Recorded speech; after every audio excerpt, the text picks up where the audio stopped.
Okay, so let's talk about Survivor 50 real quick. I didn't actually do one of these for episode 2. I think I just put it in the CTT. And I was going to do that this week, but that was like an hour because I talked about Octopath Traveler for like 20 minutes and then a bunch of other stuff. Anyways, saw the episode last night.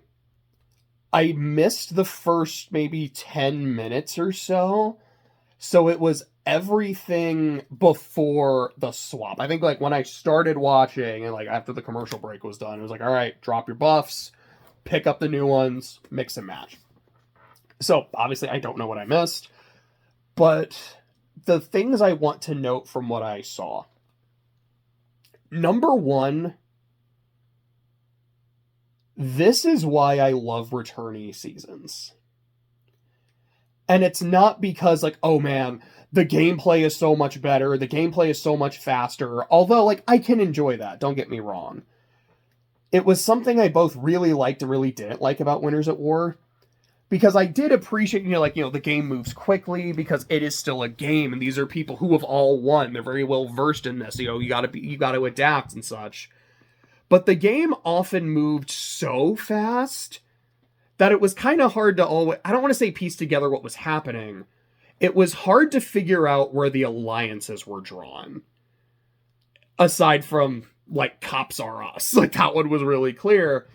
But a lot of these, I'm like, wait, like, Yule seemed like he was super tight with Nick and Wendell, and all of a sudden, now he's way closer with Michelle than he is Wendell. What happened here? Like, wait, Ben and Jeremy were like super tight throughout the season. Now they just hate each other? What happened?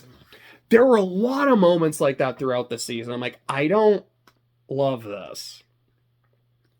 And here, there are still some moments like that where, like, I'm not sure who Charlie was aligned with on his like pre-swap tribe. Like, there were moments of him and Coach, like the toe ring, which was great. I loved that. And like, it seemed like he was cool with Mike White. It seemed like he was good like with Jonathan. But it wasn't officially like a guy's alliance. Cause you also see, I think Jonathan was saying, he's like, like, I like Chrissy, but other people don't seem to like her. And Charlie's like, dude, I really like Chrissy. I tend to ally with older women, but other people don't seem to like her, so I'm not gonna stick out my neck. And then you see in this episode, Coach is like, no, like, I really like Chrissy, but clearly she was on the outs. Where you're like, well, it was a tribe of 8, and it seemed like 3 of y'all were pretty tight with her, which gives you a 4. So as long as you can get Mike White on board, Chrissy's not going anywhere. But anyways, it's that some of the alliances are a little unclear, but then because I was also saying, like, where's Joe in this alliance? Because at the end of the first episode, it seemed like, okay, Christian and Devins are super tight, and they have Emily as a 3rd, and Ozzy and Suri are a 2, and then that leaves Jenna, who's out, Savannah, who's on the outs because she's that unknown commodity, and Joe. But with the way, because like I saw him talking with Emily, Devins, and Christian, I'm like, oh, okay, so like this is a 4. But then in episode 2, they're like, no, we have to have the Jotation. Such a great line. It's like, we have to have a Jotation. We kind of have to work around Joe. Like, oh, so he's not in their alliance. But I thought he was. And also, given Joe's, like, his character and his baggage, which is the point I'm going to get to, you would think he would have tried to be really tight with Ozzy. Because Ozzy, at least in this season, is like, I really want to be, like, a man of my word. I really want to have, like, make strong, genuine bonds with people. I was like, that's kind of what Joe is all about. And Suri, like, she's a great strategist. She's super cutthroat. But she can also be, like, if Suri's your number 1, like, she's going to advocate for you. Like, you see her, like, the way in that second episode, she's just able to super easily and casually deflect all of the heat coming Ozzy's way. It's like, she's so good at this game. Yeah, like, why isn't Joe going to them? Or why isn't he looking at Savannah and going, hey, I'm, like, good with everyone, but I don't, like, have a number 1. You clearly don't have anyone. Like, do y'all want to be close? And then they can kind of pick, do we want to go with Suri and Ozzy? Or do we want to do this other thing? And then, like, when Ozzy's talking to Savannah about, like, hey, like, you, me, Devins, and Joe, like, maybe we could run things. And Savannah's like, oh yeah, Devin's like, go tell Joe. Savannah maybe could have told Joe. And, maybe she didn't. We didn't see it. But, like, she could have talked to Joe, and maybe Joe just, like, wasn't on board, or, like, there's a way this really could have worked. And so, sorry, I'm kind of going on a bit of a tangent.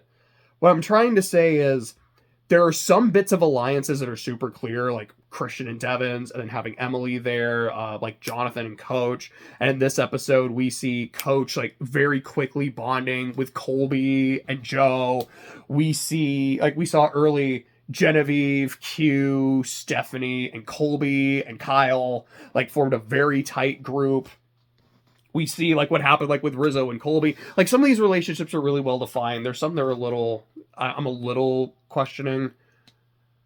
But what I love about this season, what I think, like, I don't know if I want to say makes a good returnee season, but what I really look for is baggage.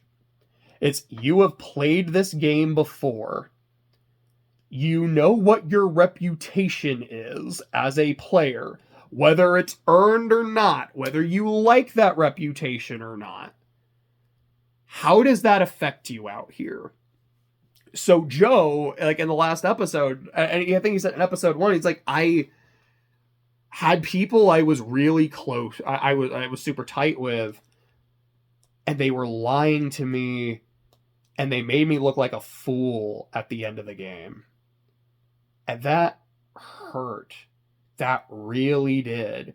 So now when I see people, as Devin said, like, playing Survivor, like, having side conversations and blah, blah, blah.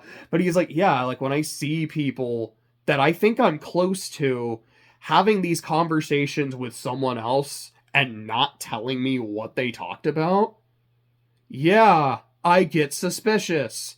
Because if we're tight, why aren't you telling me what you told them? Are you closer to them than they are to me, like how Kyle was closer to Camilla? I don't like this. That makes a lot of sense. You've got Chrissy in this episode talking about how she's like, look, like, because there are, like, these two moments that really stood out to me in this episode where I guess 3, because I have to talk about Charlie's as well, because that's definitely a more baggage moment, with Coach taking Chrissy aside. He's like, hey, Chrissy, this is basically what I want you to know. I really like you, and I really like interacting with you. A lot of the other tribe mates thought you were kind of annoying. And I think they were going to try to cut you. I am so glad we never went to tribal, because I want you around, like, I want you in my alliance here. But maybe kind of tone the, like, being very motherly, very bossy. Maybe you can kind of tone it down a lot, or tone it down a bit. And you see, like, in the moment, she's like, okay. And then you just, like, cut to her confessional where she's on the beach crying. And she's like, I know in my season I wasn't really well liked. And now, like, I'm coming back out here. And it just hits. Because it's like I'm making the same mistakes again. I'm not trying to. And, like, there's so many things in my life that I have done that have been so much harder than this. And they didn't break me. Why does this hurt me so much more, though? And then you've got Emily and Angelina, and Angelina's like, all right, yo, this is what's going on, blah, blah, blah, blah. And Emily's like, actually, dude, that's not it at all. This is what Q was telling me. He was telling me, like, you're going to be the first out, that they don't particularly like you. They just think you're super lazy. And then you also get, like, a confessional of her, you know, being really emotional and being very vulnerable. Because that will always be my favorite aspect of Survivor, is the humanity. It's why I really, really like 48. It is Kyle's storyline of, I need to do what's best for my game, but I am making real, genuine human connections. And it is hard to be a game bot when you have a soul, when you have a human heart. And that's compelling to me. And I'm not trying to say it's like, yeah, I love it when people cry, but I love seeing people being vulnerable. And it's why one of my favorite moments in Winners at War is, I think it's like Final 6, Final 5, where Jeff is asking the players about like, I don't remember exactly how the conversation came about, but it's when you go back, like, the game stays with you. Because after, especially after you've won, so you've been in this environment for 39 days or 26 days now, in an environment of like, you have to adapt, you have to be paranoid, you don't know who's lying to you, you lie and backstab other people. It's hard to go back to reality and turn that off.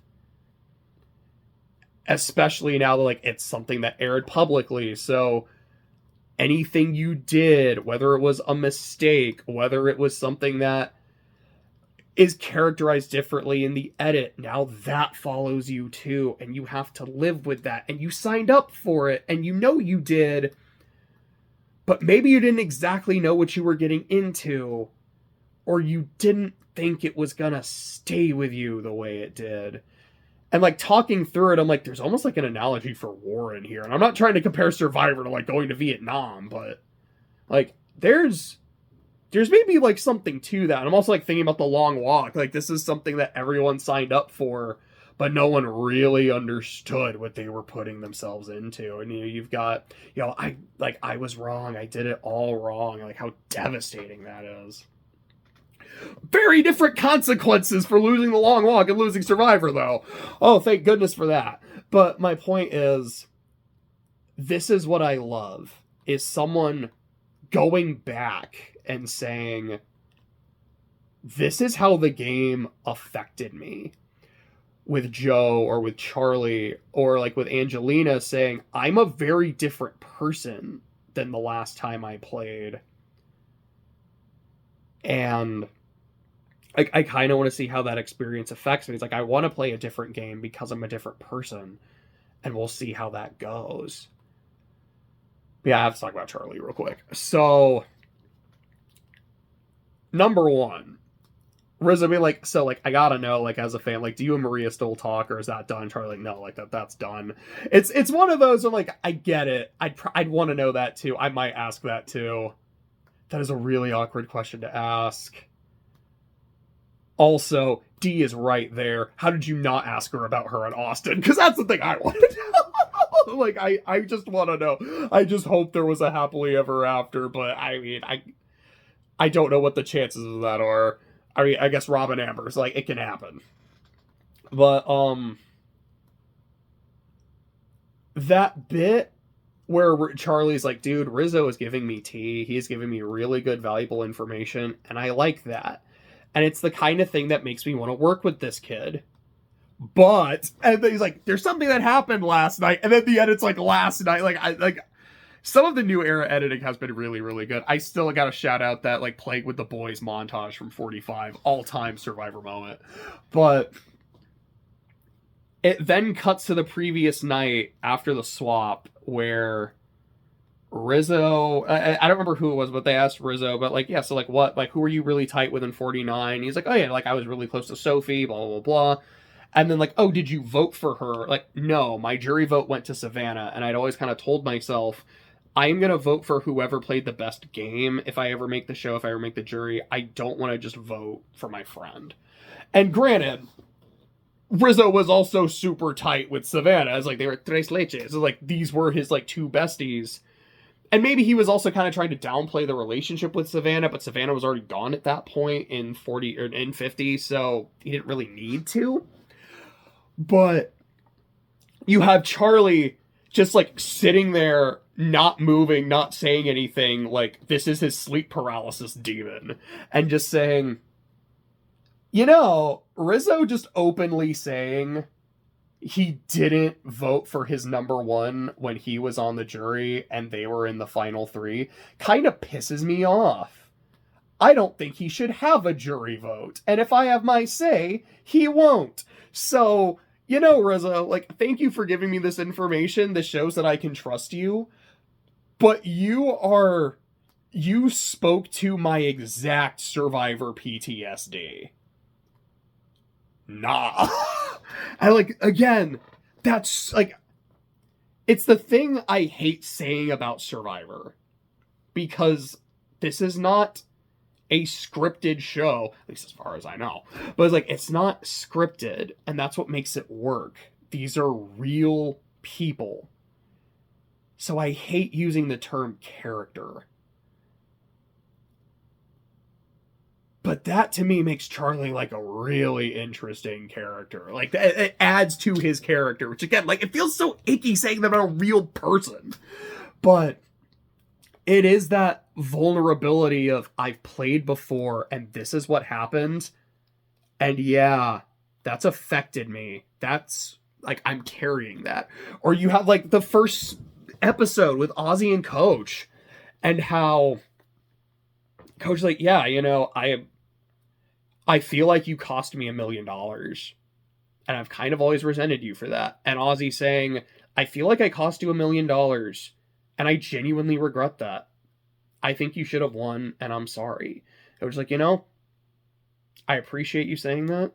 I think we're cool. And then, you know, Coach doing Coach things. And then the next episode, Ozzy saying, you know what, Coach, you're right. You are playing Survivor exactly the way you always have. And Coach said nothing. Oh, that was great. That was so cool. I know I make fun of Coach a lot, but like Coach is one of my favorite Survivor characters of all time. Like, I'm so glad Coach is here for 50. He has been serving every time. Let's see what else really happened in this episode. Like, I haven't really talked about who's on the new tribes. So, I don't remember the name. It's like Sela, Kahlo, and Vatu. I don't remember which is which between Sela and Kahlo. I think Kahlo's orange. But so, new Vatu, new purple, is the DVG trio because it's Christian, Mike White, and Angelina, financial analyst Emily Flippin, Ozzy, Q, and Stephanie. And the vibe was Q and Steph are still tight, but Q is voteless. Ozzy and Emily are from the same tribe, so they're kind of vibing, which is interesting because Emily in episode 1's like, why don't we get rid of Ozzy? Like, that'd be kind of like a fun, no one see it coming, why not? Also, and then the last episode, she's like, I still want to vote out Ozzy. And then in this episode, she's like, I don't know, I kind of want to work with Ozzy now. Like, all right, I don't really know what happened here. Like I said, and maybe this was something in the first 10 minutes that I missed, or it's like a winners at war situation where a person's vibe totally changes and I don't get why. But now they're cool and seemingly want to work together. And then Christian pretty much immediately just links up with Mike White and Angelina. Q and Stephanie, Q links up with Ozzy and they're cool. And they bring in Emily. It's like, okay, like we can be a Ford, we can control this. And Emily's like, you know, at first I was vibing with this and I liked this and I was giving them information because Christian told me last minute about Aubrey's idol and I didn't like that. So, like, I feel like he was being sus in the way he told me, so I shared it with them, and she tells Christian, and he's like, dude, I told you that because if you got swapped to Aubrey, you could use that to work with her. Why? Like, this is supposed to be a secret. Like, oh, that was such a fun confessional. But, and he's like, you know, the more I talk to Q and Steph, the more I feel like they're not trying to work with me because they like my vibe and they think we can work together. They just see me as number 4 or number 3. And I don't like that. And like, she's the one that tells Angelina this. And she's like, I'm having like an actual moment with Angelina and I'm already working with Christian and I like Christian. So why don't I just vote out Q? And then Blue Tribe, the Teal Tribe, which I think is Sela? It might be called. So the new one is Colby, Coach, and Joe, who immediately form a like Unga Bunga trio, which I kind of like. Like, Joe's like, I have my strong 5 allies. This is great. So like, there's the 3 of them. Chrissy, who Coach is like, this can be our number 4 because I do like Chrissy, and I'm glad we didn't go to tribal because we didn't have to vote her out. Genevieve, who is really close with Colby, who's just trying to make like little bonds with everybody. She's like, hey, I mean, I'm trying to make little bonds, you know, trying to make people feel safe so they can attach to me. Like, I'm trying to have a social game. I hope it works. And she talks to Tiff and tries that. And she's also just throwing Aubrey under the bus. She's like, dude, I don't trust Aubrey. And Tiff is like, okay, cool. Thanks for letting me know. I'm going to go tell Aubrey because I like Aubrey. So Tiff and Aubrey are now a vibe. You've got your strong trio, but Jen is also close to Colby. And Coach is also close to Chrissy. And Chrissy also had that like moment of vulnerability with Aubrey and with Genevieve And she did not seem to have that with Tiff, who pre-swap did not seem to care for Chrissy. So the vibe I was getting here is like, if we go to tribal, unless everyone just turns on Genevieve, they're like, she's trying to go after everyone, we see through it. But I think Colby would vouch for her, and she'd be part of this, like, 4 or 5, depending on how Chrissy is. I think it probably would have been, let's vote out Aubrey, unless they're trying to vote out Tiff, because they don't know about Aubrey's idol. And Aubrey probably would have idled herself, saved herself, and Jen would have gone home. Which I think we're still going to be swapped with these tribes next week. So that might still happen. And the vibe in the other tribe is Cirie and Devins are still on the same beach. Rizzo, and then Chuck. So like, I have a friend named Charlie that I call Chuck. So every now and then I might just call Charlie Chuck. But so Chuck, Jonathan, Camilla, and Dee. And Dee and Jonathan are immediately like, okay, I really like Cirie. That's bad. She's got to go. Cirie is dangerous. And Devins and Cirie are like, okay, like we've been on the same tribe. We've been vibing with each other. I think we're going to work together to try to survive this. And I was talking about how Rizzo was talking to Charlie and trying to get in close with Charlie. And he's like, hey, Rizzo did something really good for me. Also, I want him gone because of my PTSD. So if they were to go to tribal, I would assume Rizzo, everyone would probably just vote out Rizzo unless like Dee and Jonathan get their way to vote out Cirie. Because I don't think Devins is going to vote out Cirie. Charlie might want to work with Cirie. And again, he might be like, yeah, like I do tend to just like vibe really well with older women. And Cirie is also a strategist.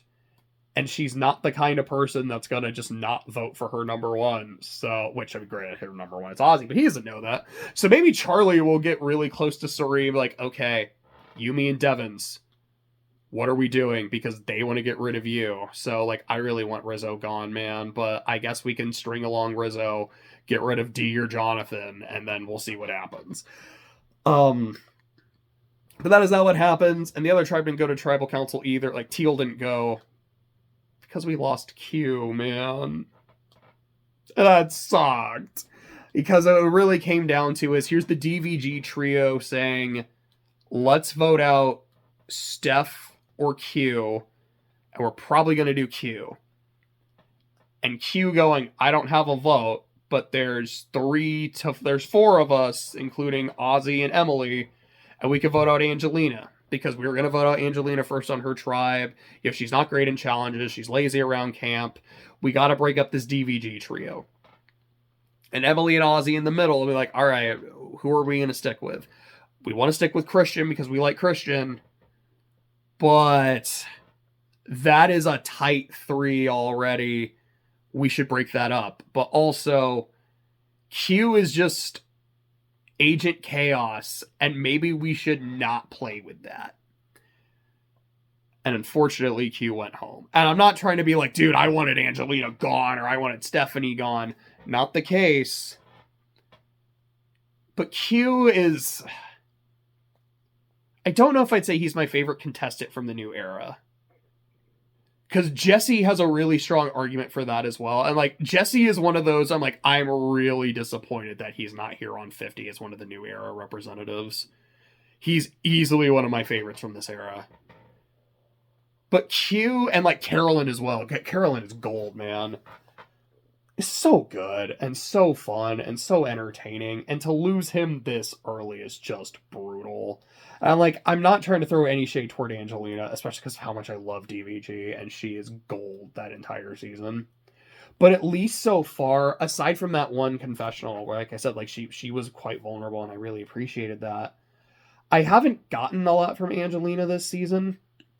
And that might be, like, she just hasn't had a lot to do in these first few episodes. We're going to get more of her later, and it's going to be really good. And if so, like, I'll be all right with it. But I'm like, man, I haven't gotten a lot from her, so I don't think I would miss her that much from how the season is gone. But every time Q has been on screen, it's been great. And I'm so sad to see him go.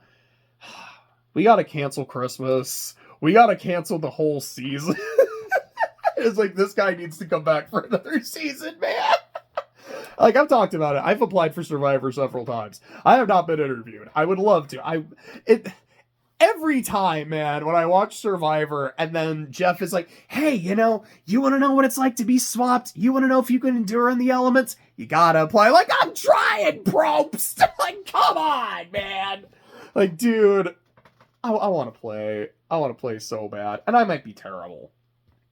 Because for all I know, I would go out there and go, oh, right, bugs, humidity, and rain. This sucks. I don't want to be here. But I wouldn't quit. I will say that. I have wanted to do this for so long. I have applied so many times. If I got out there, I don't care how miserable I am.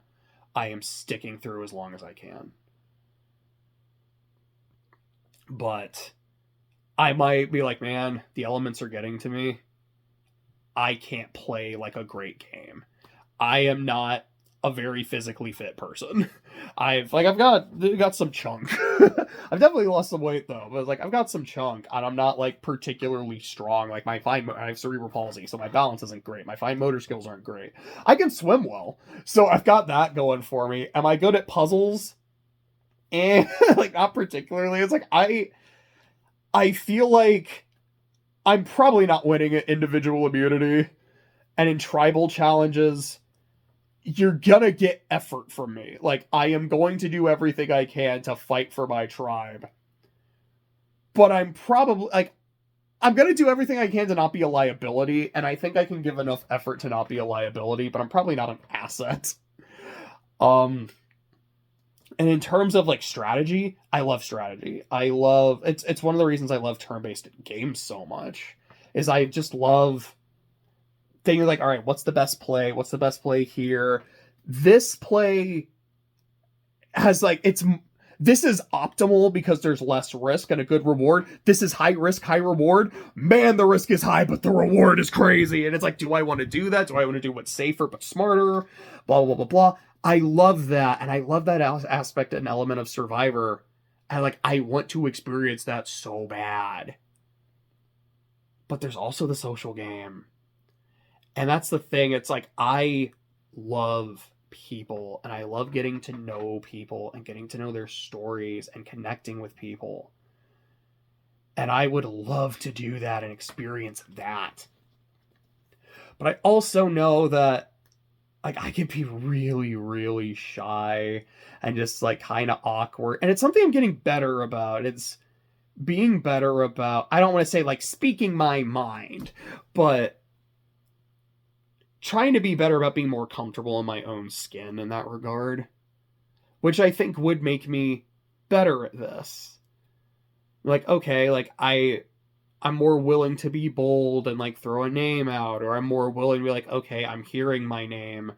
Oh no, what am I going to do? What am I going to do? No, let's go get to work. And okay, what connections do I have? Not to say this in a mean, messed up way, but how do I leverage those? What are it's why I love turn-based games. This is the problem. This boss is a problem and a puzzle. These are the resources I have. How do I utilize these? Whether it's an advantage, whether it's just my vote, whether it's shot in the dark, because apparently shot in the dark is in this season. We just haven't had it mentioned yet. Who are the allies that I have, the alliance members I have? Who are the people that are not in my alliance, but do I think I could leverage them? Could I maybe pull a Russell Tyson and have them throw a vote somewhere else just so it's not on me? Could I be hey man, I have a tight 3 here and they're a tight whatever.